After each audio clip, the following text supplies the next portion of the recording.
Life, work and social balance. Is it even possible? Being a human is very complex. We know what we like, what we don't like, what and who we love and don't love, yet we can't seem to find the right balance between the three emotions: happiness, sadness and the need to be validated or appreciated. It's an extremely difficult balance to find yourself in the middle of, yet it is the journey we are on every day of our lives. Depending on how you were raised, you might not feel the need for validation as such in your life. You may even feel you get appreciated and validated in the line of work that you do. So your energy would be focused on more trying to keep yourself happy and eradicate any sad feelings that come into your life on a day-to-day basis.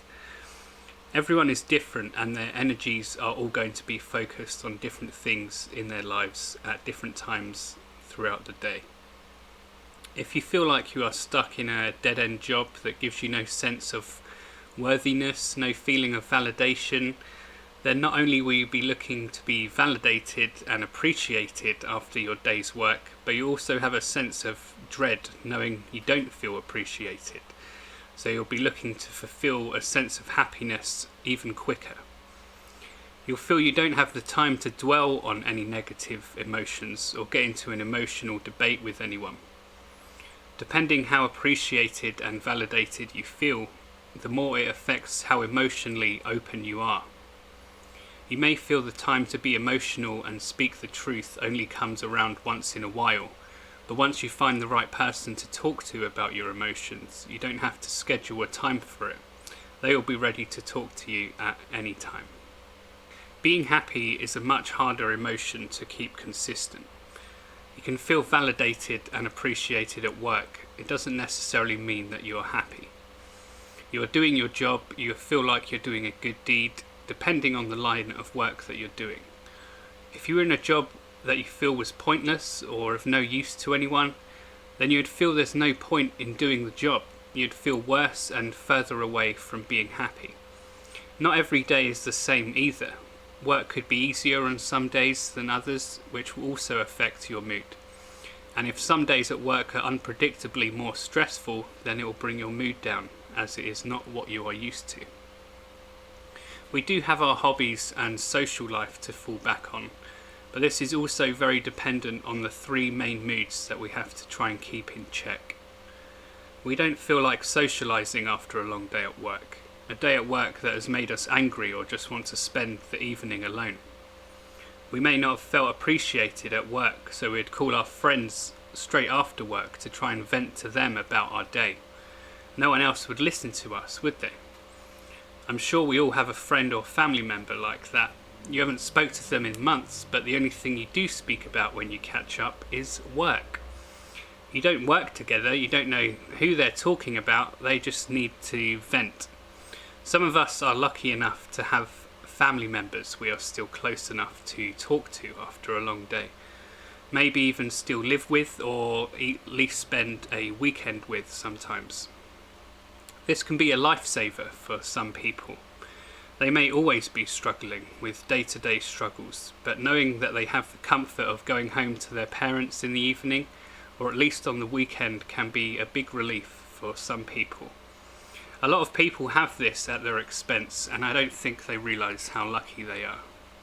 To be able to find comfort on your own without the pleasure of other people takes a lot of self-control and realisation. Picking up hobbies and being able to find the time to pursue them, as well as a social life, but maintaining your own little social life as you try and create a sort of inner peace whenever you get free time. However, with the constant streaming from social media platforms, be it Instagram, Facebook, Twitter, we always know what our friends are up to anyway. We know where they are or what they're doing, what they're buying. Eventually we end up jealous that we aren't out with them and inevitably join them or doing something similar. Say, oh, I saw so-and-so just got a Pizza Hut, so should we have that for dinner tonight? Like, why should we just copy them? I think it gives people a slight pleasure in being able to post what they are doing on social media, especially if it is at a point in their life where they don't have a worry in the world. Everything just seems, no pun intended, but picture perfect, does it not? I'm the opposite. I usually go quiet on social media when my life is going well. I mean, why should everyone know? And if it was going that well, why post it everywhere? Who has to know? You are only trying to keep yourself happy.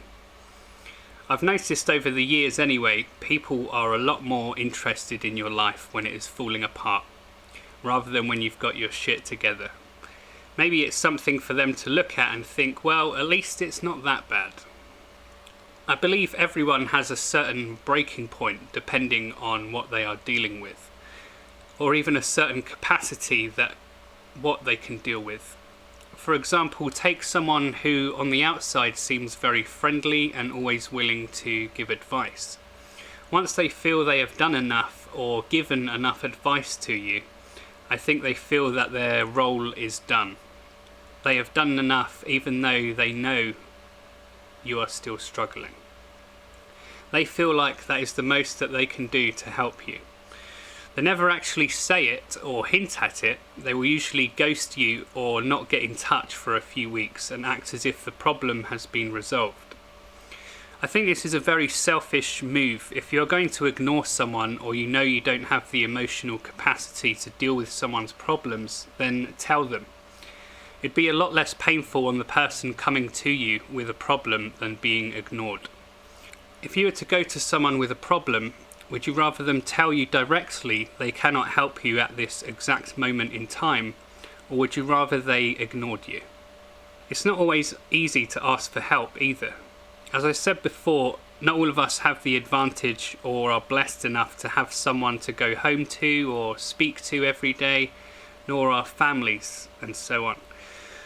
Some of us might only speak to 1 to 2 people a week, and those 1 to 2 people might not be the ones that we open up to emotionally either. So it is a difficult process in finding the balance, not only in being happy, but finding the right social balance so you can vent your days and weeks' stresses to the right people without losing the interest of your friends and family, because you don't want to feel like a burden.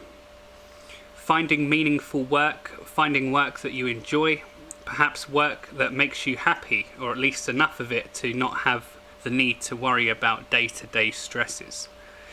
Maybe a life-work balance will make you happy and the social life will come in after, as you won't have anything to moan about. It'll be mainly happy memories. Anything negative will be easier to deal with as you're appreciated at work. The only trouble with this being such a good balance is when something traumatic does happen, it's harder to find an emotional outlet that would suit your needs as well as you think it would. Usually if someone is looking for an emotional outlet, or to at least speak to someone to acknowledge some emotions or get over some feelings, then they would look for someone who is open and willing to listen. It can be difficult for them to find someone like this. As I said, if you feel appreciated in your line of work and have a good network of friends and family, you feel like you're always being listened to. You always feel appreciated. The people who don't have this balance, the work that makes them feel worthy, a good network of friends and family, will find it harder to reach out to someone and find someone who will listen to them. Not only is it harder for them to open up, but it's harder for them to trust people because they don't feel as validated. Then they hold on to a lot more emotionally. So finding someone for yourself, if you don't have this right balance, to open up to, not only emotionally, but if you feel underappreciated at work or in life in general, if you feel forgotten from some old friends or you don't feel as social anymore, this is the most important connection that you can make. It might take some time, but it will be worth it, and it could be the first step into getting the life, work and social in balance. Thanks for watching. Peace.